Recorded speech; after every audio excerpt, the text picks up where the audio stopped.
Hello, I want to thank everyone for tuning in to our show, our segment for this week, which has got a great topic. We're going to be talking about the apothecary. We're going to be talking about the medicine man. We're going to be talking about meditation techniques to help you go to sleep, to help you, get rid of stress in your life. We're going to be talking about even looking at different ways that in the Bible way physicians were not the ideal way of doing things, and that a lot of people suffered and died up under the medical mindset and not going up under the natural mindset of how to let the body heal properly. We want to thank the ATR Media platform for allowing us to have this chance to talk about hygienic health and healing. I am your health coach, Dr. Ferrante Frazier, out of Savannah, Georgia, where we teach hygienic concepts in under the umbrella called Savannah Natural Health. We've been doing it over a decade now, teaching people how to correct their health issues without the use of medicines, without the use of herbs or supplements. Our way is one of education. We want to educate you on the rightful ways of living that you may produce health in your body and not suffer the diseases that we see most of our families are dying from prematurely because of the wrong state of mindset. In other words, when they get sick, they go running to a doctor and taking medication, but the cause of their suffering is never addressed. So we want to thank the ATR Media, All Things Relevant. You make sure you go to the platform on Facebook and like and share from their website, and also go to YouTube. We have a YouTube page, people.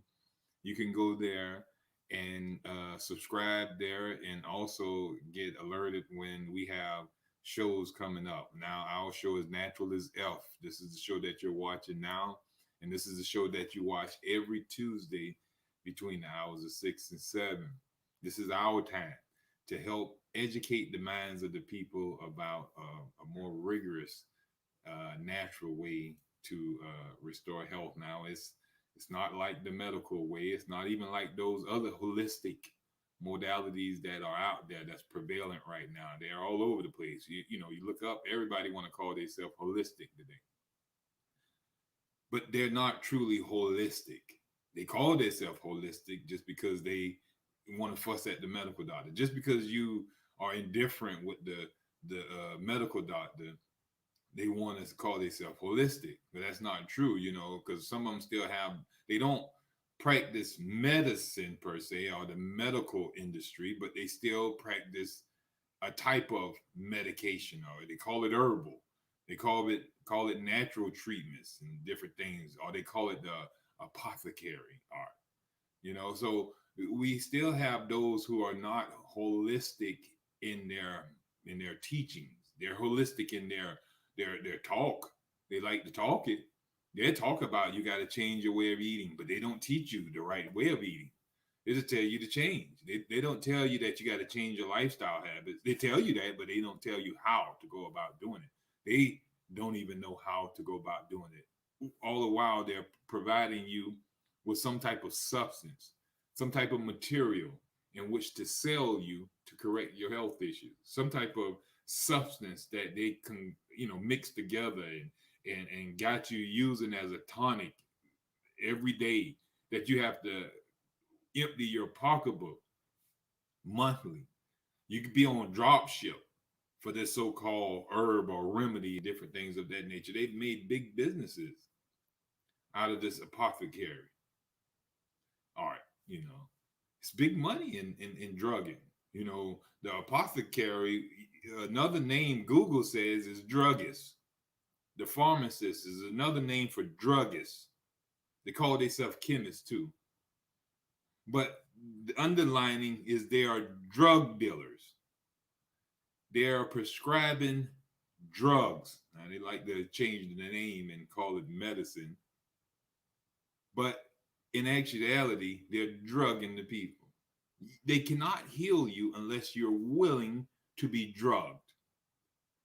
If you're not willing to take the medication that they offer you, then they can't help you. What can they do for you? They're medicine men. They practice drugging. They practice medicine. They're not exercise men. They're not sunbathing men. They're not, you say, religious, spiritual men to help you through, spiritual awareness, anything like that. They practice what they preach. They're practicing medicine because they're preaching that man can only be healed through drugging. The only way you can get rid of your diabetes is taking insulin, taking metformin, glucophage. The only way to get rid of your high blood pressure is to take these high blood pressure drugs, to be on diuretics and different things of that nature. The only way that these people can correct your issues is by suppressing and palliating the causes, the symptoms. The cause of, well, not even the cause of symptom, they're suppressing the symptoms. They're not suppressing the cause of the cough, they're suppressing the cough that is trying to free itself of the cause. The cough is trying to rid the body of the cause. The cough is trying to get rid of something. The sneeze is trying to get rid of something. The diarrhea is trying to get rid of something. But the medicine man, the druggist, he wants to stop that. Now we look at chemistry and we study toxicology. You can look up any toxicology reports. And the toxicology reports give you how dangerous the drug is if taken in a certain amount. It will tell you the effects that it will cause in the human body if taken in minor dosage or in large amounts of dosage. That's how you can call the poison control center, because you've been poisoned. If you take too much of this drug, it can kill you. Now, if a drug causes you to so-called cure your disease, then the more you take of it, it should cause you to become more healthy. If drugs heal, the more you take of it should heal you.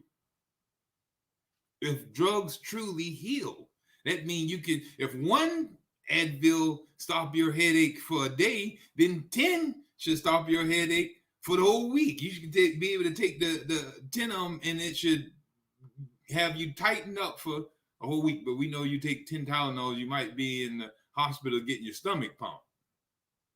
And if you take the whole bottle, you'll be over to a gleeful undertaker who's going to be making money from your family members to put you in a pine box and dig a big hole for you and put you in and put a slab of concrete over you. Those people lack the knowledge of how to properly understand disease. These medical men, they have yet to learn to seek out cause.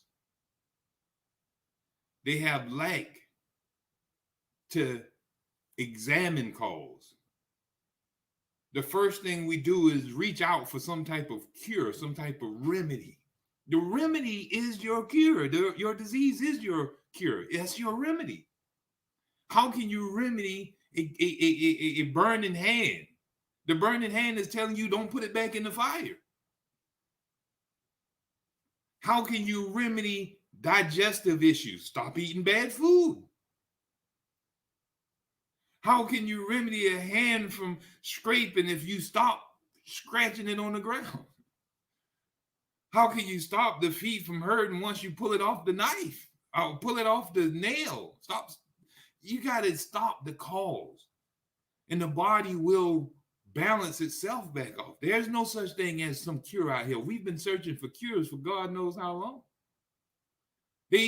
When cancer research first came about, because cancer wasn't a thing in younger people back in the days. You only seen cancer in old people, 90-some years old, going to the doctor talking about, oh, you got cancer. No one was really caring about that. But here it is now, you're seeing cancer in 2-year-olds.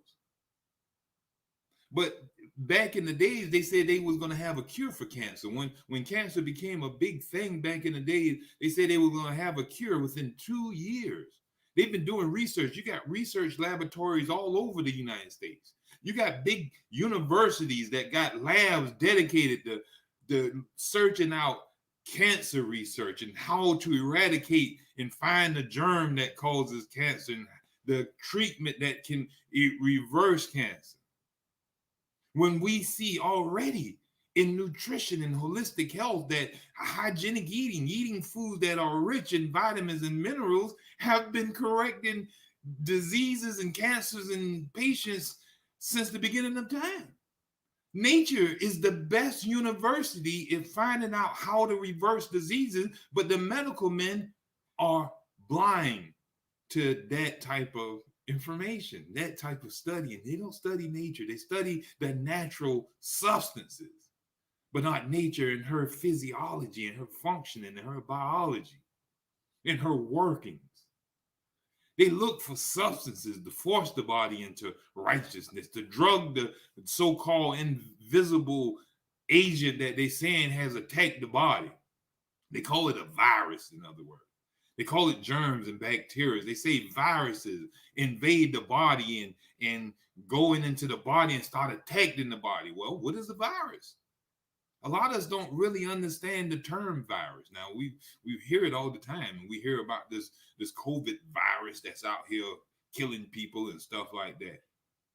But if we do a little research and find out what all they talking about with Dr. Fauci, with all, I don't know if I'm saying his name right, but they got him on you say on trial right now talking about his endeavors with the Wuhan clinic. He's going on with the Wuhan clinic right now, saying that he funded them. And this clinic over in China were coming up with a virus that's supposed to manipulate and cause damage in human organisms. So they were dealing with poison. Now, a lot of us don't understand what viruses is. If we define the word virus, let's define the word virus for our viewers right now. Let's put up a definition that we can go to the etymology of the word virus. Could you put that up on the screen for me? The picture that we have for the definition of virus. Because a lot of us might not have the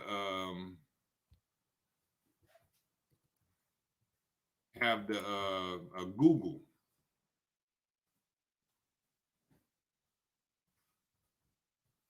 Actually find this.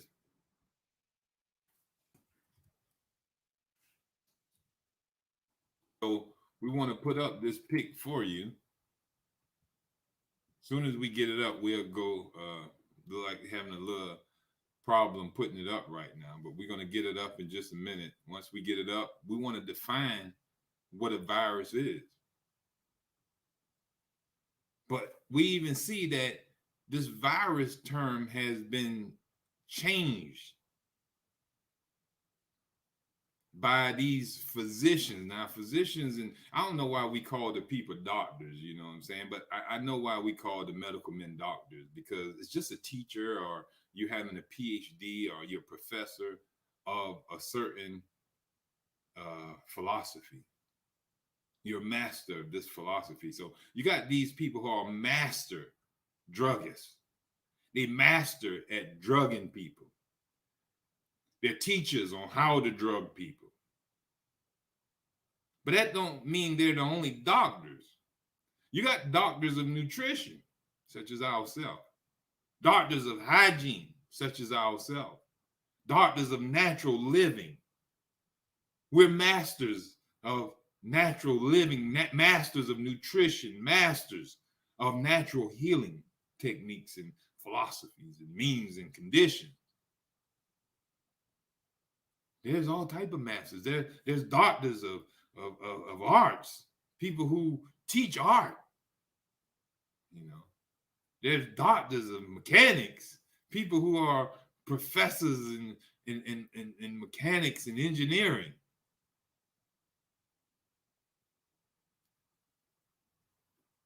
It's the philosophy that you follow determines the output.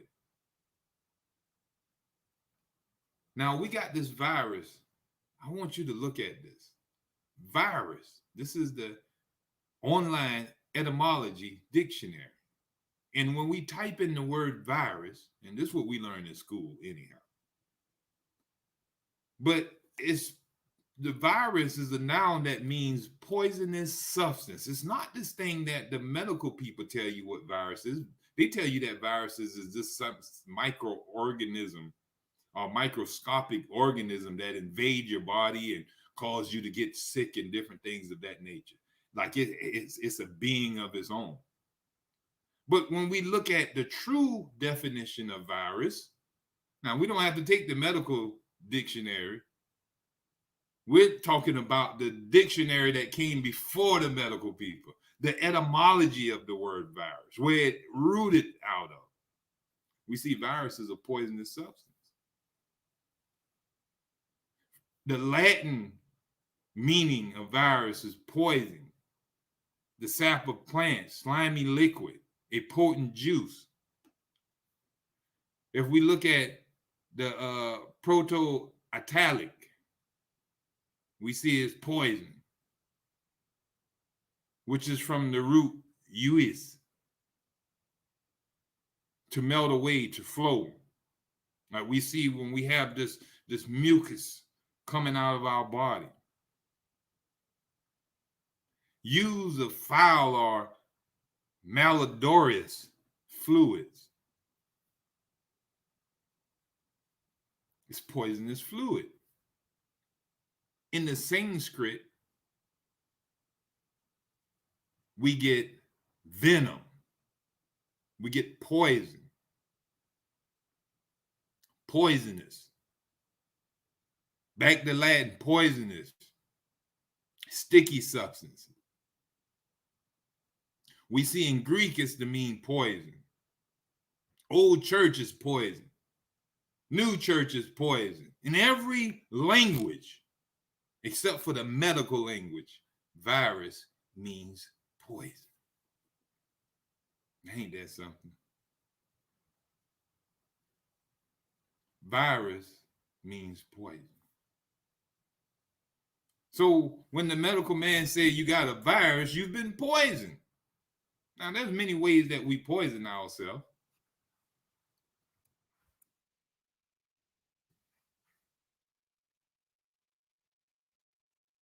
There's many ways we have been poisoning ourselves under the medical world, our medical living, our natural living, our lifestyles, our habits, our environmental conditions. We've been poisoning ourselves. We're full of poison. We've been poisoning ourselves from day one when mother would poison us. Mother poisoned herself before she even had us.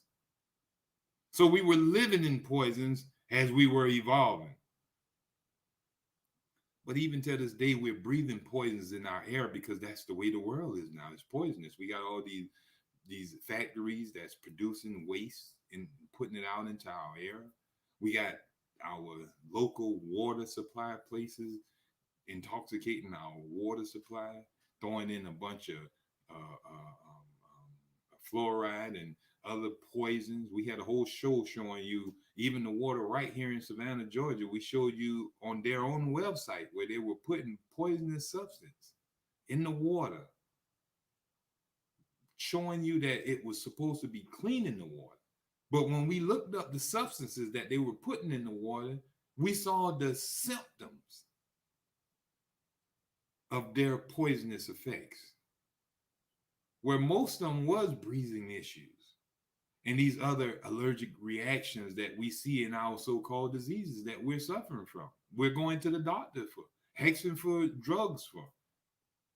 All the poisonous substances in our world, we're drinking and eating.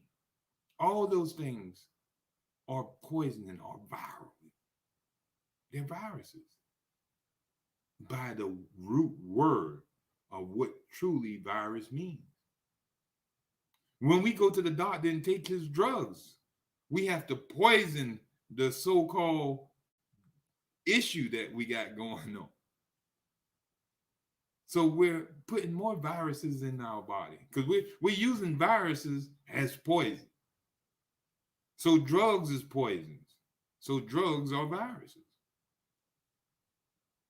Any substance that gain entrance into the human body that cannot be utilized to be turned into flesh, bones, and blood is considered a poison. And that poison must be counteracted and neutralized and then eliminated and drained out of the body. Now, that's a waste of vitality, that's a waste of energy, and it's destructive to the organs that have to do such a thing. And those organs that come in contact with this irritant poison often have damage to them. For kidneys to get rid of poisons that it wasn't designed to get rid of, they undergo a certain level of damage. Now, if this is an ongoing job of that organ over a period of time, that organ goes from acute disease to chronic disease. This is how you evolve sickness. Disease is an evolution. We don't just wake up one day with cancer. It started off with a cold. We don't just wake up one day with degeneration in our joints. It started off with the first irritation, inflammation, the first pain, the first ache. Now the ache is ongoing. See, it took years for the human body to break down. It don't break down the first day you ingest the poison. The body has a huge amount of potential to protect and preserve itself, but continue tear and wear to the body. Continue abuse and overuse and misuse of the human organism will eventually bring it to a point where the human organism can no longer withstand the constant beat on it from the poison or the habitual habit that is breaking and unnatural to the human body. So we go from just an acute cough to one that is long-standing. We go from just an acute sickness to one of ongoing. We start off with functioning damage, where the organ just don't function properly. Then the next thing you know, the organ got organic damage to it. The first thing we do is lose power. That's functional disease. We lose power. We lose vitality. Our power levels are lowered. So we're not freeing the body of waste like we used to. So the power to eliminate or drain toxins from the body are suppressed. They're lowered. They're limited. And in so doing, the toxins tend to accumulate in the body over a long period of time, irritating and causing more inflammation. And that inflammation causes induration and hardening. That hardening is what brings on our cancerous state, that hard cell tissue from constant irritation. So that's damage. When the poisons are no longer able to come up out of the body, they're sitting in there just beating on the cells, beating them to death.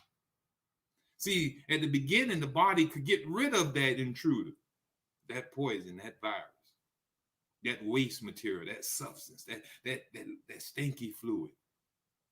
It was able to get rid of all that botulism going on in the body and all that other so-called poisonous substance, that virulent poisons. All that mildew growing in your body from waste buildup and all type of stuff. The body could effectively get rid of it. It'd throw it off in a cold. It'll throw it off in the flu. It'll throw it off in pimples and blackheads and all type of stuff. The body will throw off and drain out these toxins and all manner of acute diseases or acute crises to eliminate these poisons out of the body. But constant use of the life force to do such a thing eventually lowers the power of the body. The body, as it gets older and older, loses the power to react to the poisons like it used to when it was useful, when it had high vitality. So now the toxins, they tend to accumulate in the body. Now this accumulation of the toxins got to be accumulated somewhere, right? They can't just be lingering all through the blood. You'll die. You'll throw off the pH balance of the blood. The blood have to maintain a certain level of pH balance. It got to be like between 7.34 and 7.45. If it go above that, you can suffer and die. If you go below that, you can suffer and die. So the blood must maintain a certain pH level. Now, if toxins are being circulated in the blood system, then eventually that going to bring down, these toxins are acidic, and they're going to bring down the pH balance of the blood, and you can die. So what the body does in preserving itself, because that's the first law of self, law of the cell is self-preservation. So the body got to preserve itself by all means necessary. So what it does is find a way to store these toxins in out of the way areas. Now it may store it in around bone joints. It might store it in fatty cell tissues. It may store it up in lymphatic glands. It may store it. It might even create a barrier, a sac of its own self, as an abscess, as a wen or a polyp or a tumor or a cyst or fibroid.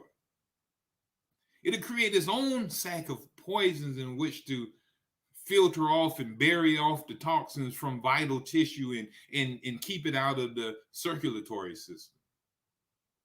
All this is workings of the body to preserve itself, but we see it as disease and something we have to fight and cut out and do all type of miraculous things with remedies and stuff like that. But this is work of the body. It's the work of biology. It's the work of metabolism. That's metabolic action. That's action of the body to protect itself, to preserve itself under the conditions that we have presented it with. If only we knew that everything we ate, we were bidding on if we want to be sick today or if we want to be well today. Every food is a vote on how we wish to feel tomorrow. When we eat toxic foods, then we're voting for our sickness tomorrow. If we're eating healthy foods, we're voting on being strong and healthy. What's your vote? How are you voting for your future? How are you living? You're living like there's no tomorrow, then there won't be no tomorrow. If you're eating like you haven't eaten in years and just eating toxic and have no regard for your health, your vitality, your strength, your development, your growth, those things are necessary if we wish to go the long haul. Have this prolonged life, But we go from acute disease to chronic disease. If you notice, an acute headache turned into a chronic one. See, I used to only have one headache. Now I got headaches every day now. That's chronic. Now I got migraines. That's chronic. I used to only have diarrhea once a month. Now I got it twice a week. It's becoming chronic. And it just don't go away. It's nagging. That chronic is a nagging. And a lot of our diseases are not leading to death, but they are suffer. They make you suffer like crazy. They're nagging. Certain diseases, they can bring death to you rapidly. A lot of people say, hey, man, you eat like a rabbit. I told them, I don't see no rabbit eat the way I eat. I eat an abundance of fresh fruits and vegetables, nuts and seeds. I just don't eat meat. I just don't eat animal flesh. And a lot of us don't even realize those vegetarians. Vegetarians are eating more haphazard than those who are not vegetarians, who are eating the carnivorous diet. Carnivores, especially in eating a bunch of cheese. A cheese can harden the heart quicker than a piece of oxtail, a piece of bacon. And when we switch from the vegan diet to these vegetarian diets, to these what do you call it, the pescatarian diets and all these other diets, we tend to not eat an abundance of fresh fruits and vegetables, and we don't realize that our body can only make use of the vitamins and minerals of the food. And if there's no vitamins and minerals in the food, because we either got the food denatured, we're cooking the food, we're eating the food under haphazard condition, the food is not even real food. We're eating processed stuff that have the enzymes and minerals and vitamins extracted from them and then fortified with some inorganic minerals and enzymes. They take out the real living life force of the food and put in some dead chemicals and poisons into the food. Now, ain't that something? And they want us to be healthy. Now, why would you have to extract vitamin C out of a food and then fortify it back with vitamin C? Why you ain't just left the original vitamin C in there? But that should let you know that real vitamin C can't sit on the shelf. That's a living food. But if they can extract real living vitamin C from a food and then fortify it with this dead vitamin C that is of no value, it can sit on the shelf with the rest of the other dead food. That's dead food. We got in our brain area and organ called the hypothalamus. The hypothalamus regulates our eating cycle, hunger sensations, and different stuff. It lets us know when we're hungry because they have a connection with sensors in our digestive tract and in our mouth. When we're eating foods that are jam-packed with vitamins and minerals and sugars that the body can make use of, and it see that it had enough because it know how to calculate. It's the best mathematician for the human body there is. When it says, see, it has enough, it cuts off hunger. You're good. But when you're eating a diet that has no proper sugar, that simple glucose, not that sugar we see in white sugar, refined sugar, that's not real sugar. But the natural sugars that you find in fruits and vegetables, nuts and seeds. And the vitamins and minerals that are jam-packed in those things. We see that when the body is able to censor or sense these things, and it had enough, then yeah, it stops and cuts off hunger. But when it can't sense that there is any vitamins in that food that you just ate or in that meal you just consumed, no minerals there, no sugar there that can be utilized, the body just sends that off as waste and tell you, I need more. And that's why a lot of us are suffering from obesity today. We don't get full because we are not properly feeding ourselves. We're not satisfying true hunger. We're satisfying cravings and jaded appetites. So that's why we're constantly obese. We're over our natural ideal weight. Most of us, a 5'5" woman should be around about 120, 130 in her pound. But they're weighing over 180. The average person is actually over 180. And that's the average weight plus half more. That's obesity. Going into morbid obesity. So the average individual in the United States and definitely among our community, the Black community, we're definitely obese. But if you notice, the other communities are gaining our same thing because they're starting to eat our food now. The soul food diet, full of fat, full of sugar. We can fix some of the greatest concoctions because we got salt, sugar, and fat in those. That's the three amigos, the trinity of poison. No one can turn down those three when they're presented to the taste bud and to the body, and they are highly addictive. How you think McDonald's and Burger King and all the other fast food restaurants keep you addicted? You wouldn't eat that stuff. You can go home and fry you a burger and some French fries. Why are you so addicted to their food? Why their food tastes so much better? It's doused with additives and preservatives and all type of other drugs that keep you addicted and want to keep coming back to it. Now, Dr. Joel Furman said in one of his speeches that addiction is not just an addiction to drugs per se, but the addictive personality is one feel that uncomfortability when not presented with their substance or that condition that they're addicted to or that they're used to having. So when we see individuals come in our office or come to our practice and we teach them a different way of living and they have to stay away from that substance, that way of eating for just only a day. If we tell the individual, hey, stop eating for a day, they start calling, talking about, hey, man, I'm having severe headaches. I'm having gnawing sensations in my stomach. I have this all gone feeling.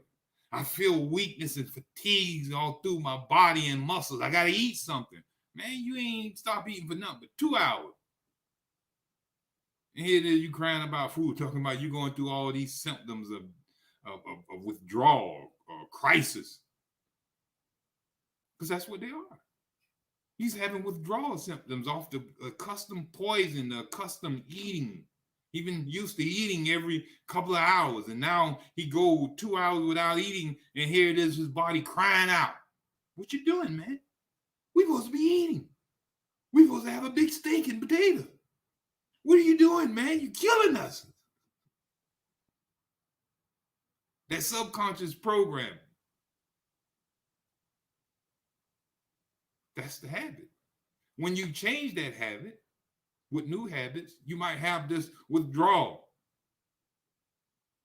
Once you overcome that withdrawal, you can create new habits. And that's where the lifestyle change comes in. That's why we teach a lifestyle change. We don't have no thing to just throw out there, tell you, hey, this is going to heal you, man. I got the pill for you. I've been searching and came up with this concoction that can cure you of your aches and pains, and get rid of your arthritis, and get rid of your lupus, and get rid of your cancers, and get rid of all these issues that you're suffering from if you can only take this pill 3 times a day. It's in ancient literature, brother. Our ancestors took it. You know, that's what get a lot of people. Oh, the ancestors took it. Oh my God. Oh yeah. Let's take it. You know, the ancestors took it. But they're dead. They're suffering. They didn't show that they were healed from it. It showed that they also died from it as well. But the ancestors that we see that didn't take no pills, who ate fresh fruits and vegetables, who lived in the sun, who breathes the fresh air, who stayed away from toxic people, who keep the will to live, who maintain normal temperature, who exercise daily, who drunk from the living springs of water, life water, not no Kool-Aid and sodas and punches and all your other tonics that we making for ourselves. When they lived a life that created health, those are the people who live long. Why don't we follow those ancestors?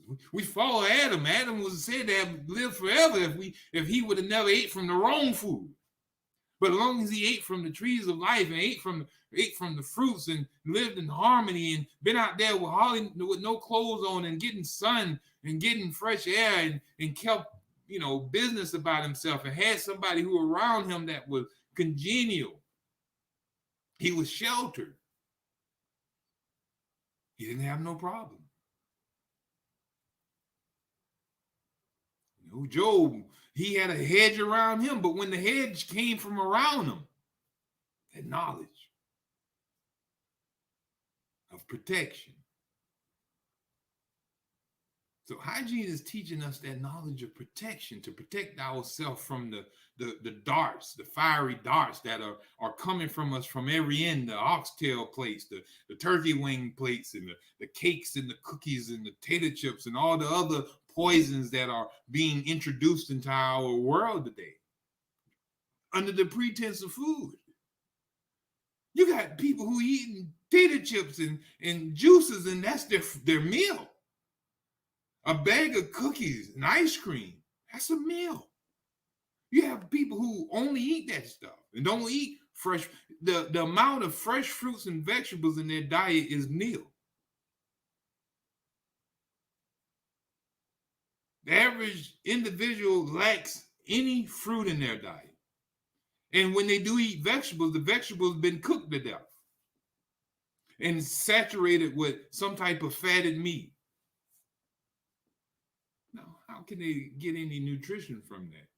And then they want to supplement themselves with the apothecary medication.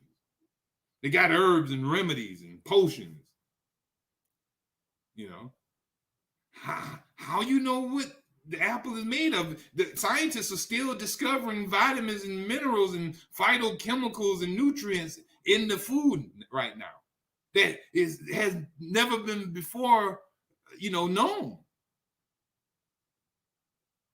So just because you're taking vitamin E, how we know it's something that don't activate vitamin E, that is not present in your pill, your concoction? But when we eat the fruit, we don't have to worry about it. We don't have to say any of this stuff. We don't have to take nothing because we're eating the food in the way nature prepared it. And nobody know how to mix and alchemize. The greatest chemist of all time is Mother Nature. She know how to put the vitamin E right there with the folic acid and put the vitamin B all together in a certain amount that is ideal for human consumption, can be utilized and absorbed and assimilated into flesh, bones, and blood. No one can do that like Mother Nature. We have to get away from believing that the apothecary can correct our issues, or the medical man can correct our issues. So I wanted to talk some more, and I hope you get a great understanding of what we're talking about here. But I wanted to go also into two other topics, but we're probably not going to be able to go into nothing but one. The other two topics we were going to talk about is nurturing relationships, and we were going to talk about meditation. But I think meditation would be the ideal thing to finish this segment off with, because we're running out of time here. And I told you, I do apologize for a lot of the time that I get up here and I get carried away in my talking. And I don't efficiently go to all the topics that we have on the agenda for the day. But according to the Bible, it said, out of all you're getting, get understanding. And I want to share something with you before we go into the meditation for relaxation. If you pick up your Bible and turn to 2 Chronicles 16 chapter of 2 Chronicles, the 12th through the 14th verse, and I'm reading out of the King James Version. It says, and Asa, in the 39th year of his reign, was diseased in his feet, until his disease was exceeding great. Yet in his disease he sought not the Lord, but to the physician. All right. So Asa, in his 30th year, he was a king. Now, this is Second Chronicles 16th chapter, 12th through the 14th verse in the King James Version. It says Asa, in his 39th year, his 39 years of being king, he was diseased in his feet. He had gout. Until his disease was exceedingly great, it became so outstanding that it traveled up his body and caused the gangrenous and cancer to rampant through his body. He didn't sought the Lord for healing. He went to the doctor. He went to physicians. Physician is not a doctor. Physician is a drug dealer. If you look up, he's the one that is skilled in drugging. That's what physician means. He's skilled in the art of medication and drugging. So instead of doing right, we go after the drug doctors. We go after the medicine men, the suppressors, the palliative people. And it goes on to the 13th verse to say, and Asa slept with his fathers and died in the 140th year of his reign. And they buried him in the sepulchres, which he had made for himself in the city of David, and laid him in the bed, which was filled with sweet odors and diverse kinds of spices prepared by the apothecaries. Now, the apothecaries, according here, seemed like they was the mortuary people. They were the people to cover up death and stinkiness. We read through the Bible. They made perfumes and different things to cover up decaying matter. The physicians drugged them with poisons, with magic. Here, this magic, this is going to go away, magic. And then the apothecary, he covers things up. Yeah, I know you're stinking. I know you got that hernia, but I got something for that to cover that up. I can cover up anything. The cover up artist. So here it is. It said that because he did not seek the Lord or the natural ways of correcting himself, he died. And that's what a lot of us are suffering from today. We keep going to these cover up artists, these medical men and these apothecaries, and we're covering up our causes of disease and our symptoms of disease instead of seeking out natural ways and, reflecting on the bad that we're doing and creating a newness of life. I urge you to, seek the natural ways. Follow us at natural hygiene. And we're going to finish this segment off. And remember that was Second Chronicles 16, chapter 12 through 14. Many areas in the Bible that's teaching on hygienic lifestyle and habits, and we're going to be hitting on those for those who are Christian scholars. But let's go into meditation to end this segment with. And I want to thank everyone, all my listeners, and all the people who tune in every week to listen to us teach about holistic health. I love y'all so much, and I know y'all are benefiting. I am aware, I am sure, I'm confident that your life will change and is changing as you apply the conditions that we were taught. This is not stuff I came up with. I don't sit there in the bed and just, say that stuff come to me. This is stuff that we were taught. It's been passed down from generations, building from men who dedicated their life to finding out the true cause of disease. You know, and I'm sharing it with those who all want to listen because it changed not only my life but all those who earnestly used it in their lives. So let's go into our meditation. What I want all my listeners to do right now, if you're in a good place, now if you're driving, don't attempt to do what I'm about to tell you to do. But if you're in a good place to just sit down right now, we're going to do a little meditation. It's going to be a guided imagery by me. This is what we call guided meditation. You're just going to be guided by my voice. Otherwise, you can do this on your own. That'd be self-guided imagery or self-guided meditation. Now, in this meditation, it's going to be deep breathing in through your nose and out through your mouth because relaxation comes first through breathing. And there's really no meditation or relaxation that will start off without a breathing technique or a breathing exercise. So what we want to do is teach you the proper way to breathe. And the best way to breathe is in through your nose and out through your mouth.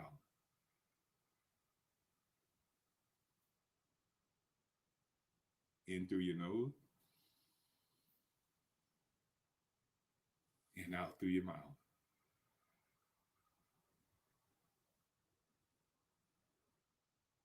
In through your nose and out through your mouth. In through your nose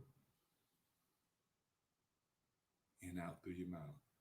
Now keep doing it at that pace that I just started with you. Even though I'm not doing it right now, let me guide you to the next stuff to do. But constantly keep doing that breathing in through the nose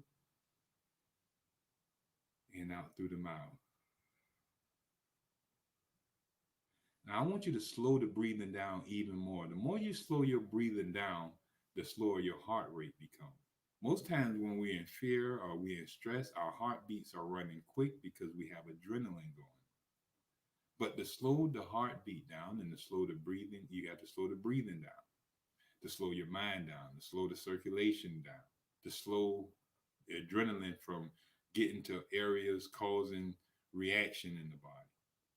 So this is a good way to slow you down. Breathing in through the nose and out through the mouth.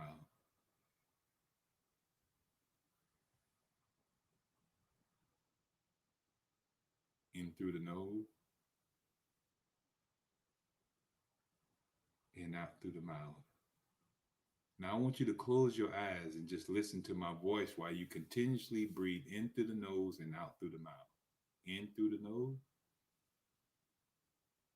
and out through the mouth.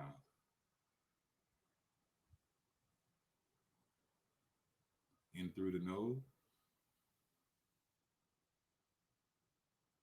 and out through the mouth. Now, while you constantly keep breathing in through the nose and letting out all that negative energy out through the mouth, you're breathing in cool, calming air in through your nose and you're releasing out all negative air, hot air out of your mouth. Breathe in that cool, calming air and let out that hard, negative air.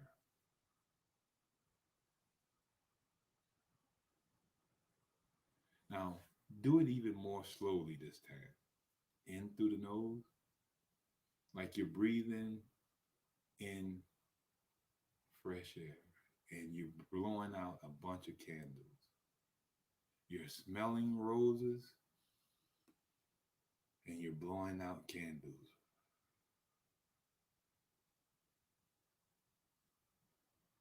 You're smelling 100 roses. You're blowing out 100 candles.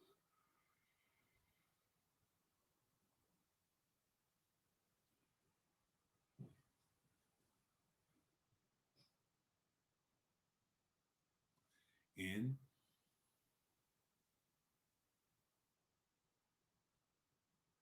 and out. Now, while you keep doing that, I want you to relax. Feel this relaxation starting at the top of your head. Allow your head to just relax as you breathe out. And feel the relaxation going down into your face, down into your neck, down into your shoulders, into your arms and hands, back into your shoulders, down your chest. Feel this relaxation as you sink where you're sitting at, where you're laying at, down into your stomach, your waist, your thighs. You feel the relaxation in your knees, in your shins, in your calves, in your ankles. It's going down into your feet. Your feet are so relaxed, and in your toes. Now you're constantly still breathing in through your nose and out through your mouth. In through your nose and out through your mouth. Now let's do this relaxation again. Starting off at the top of your head is just a big relaxation there, just welling up at the top of your head. Feel something on the top of your head just welling up. And as it sink in through your head, down into your ears, down into your neck, down into your shoulders, into your arms, into your hands and fingers, back into your shoulders, down your chest, into your stomach, down into your waist, into your thighs. Notice that it's going into your ankles and into your feet. It's relaxing. It's calming. You can't move. You feel so relaxed. And it's starting back into your head again. This time it's 100 more stronger than it ever been. The first two times were really strong. But this time the energy that's welling up at the top of your head, this cooling relaxation, is 1,000 times more stronger. As it flows through your body becomes still. You cannot move. It's so relaxed and so calming. Anything that caused pain in your body, anything that was stressing, everything is slow. Everything is non-moving. Your body is relaxed as it flows down into your neck. Your arms become calm, relaxed, noodle-like. Into your hands and fingers, tip of your fingers, on back up to your shoulder, down your chest, into your stomach, into your waist, into your thighs and your knees, into your ankles, and into your feet. Now go on just relaxing and allowing that relaxation feeling to just continuously flow through your body. Don't hold any stops. Just go on listening to my voice. As you breathe in now, the more you breathe in, imagine you breathing in an anesthetic, a calming balm that just goes into your airwaves and automatically cause all your muscles and to relax instantly as you breathe in. As soon as you breathe in, your whole body just becomes numb. It feels great. Breathe in through your nose.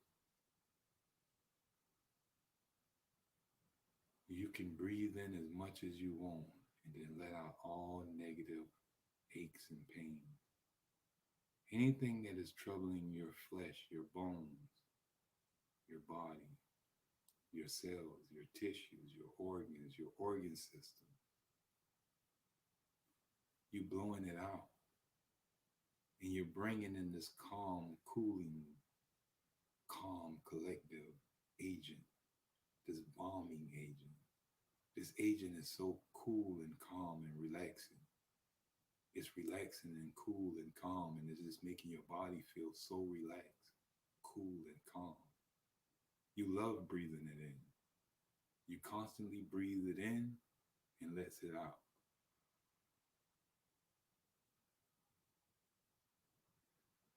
Now, I want to end this segment because we only have a couple of seconds, but you can go on calmly relaxing as much as you want. And you can do this exercise even when you're laying in your bed, and it will help you change your thought pattern. You won't be worrying about tomorrow. You won't be worrying about yesterday. You'll be living in that moment, and it will allow you to go to sleep, rest, and get proper vitality for the next day. I want to thank you all for tuning into this segment of Natural as Health. And I want to thank you so much for being a part of my world and your presence here today. And that you have a great week until next week. And I'll see you here Tuesday at 6 o'clock. Best of health and happiness from Savannah Natural Health. Have a great one.